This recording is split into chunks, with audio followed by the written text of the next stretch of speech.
இவன் சொல்லி அவர் கண்ணாடி கிழக்க யாரை கேட்டு கண்ணாடி கிழக்க மாட்டான். இவ்வளவு கிடந்தா கத்தை சும்மா இருக்க மாட்டேன் துணிக்கா கிடந்து.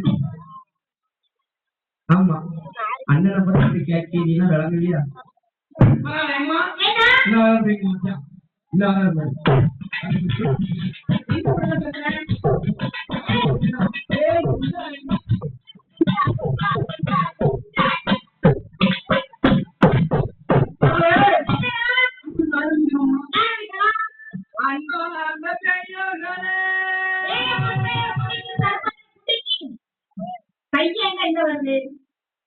கொண்டு கையை வச்சு சாக்கடிச்சு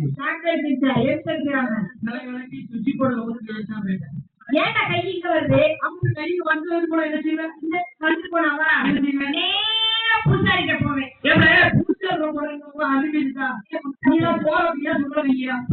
சாப்பிடுறேன். எதுக்கு போறேன்னு கேளு. எதுக்கு? எதுக்குடா? எதுக்குடா? அப்படி எப்ப எப்ப நடக்கும் நம்பிடா எனக்கு. தவுள்தார கூட தவுள் அடிச்சு சொல்லுவாரு. அப்படியா? பம்பகாரத்தை போய் ரொம்ப அடிக்க சொல்லி சொல்லுவாரு. நாயகத்தை போனா நாயம் சிங்கிகத்தை போனா இங்கே அடிக்க சொல்லுவாரு. நீ என்ன சொல்லிட்டு இல்லன்னா ஆள் கையில நேர வேலையை கேட்கப்போம். போனா அவர்தான் எங்க கொண்டு சொன்னான்னு அடையினாரு. என்ன அவன் கோயில் பூஜை கேட்டியா? ஆமா கோயிலுக்கு போய் தங்கில பூஜை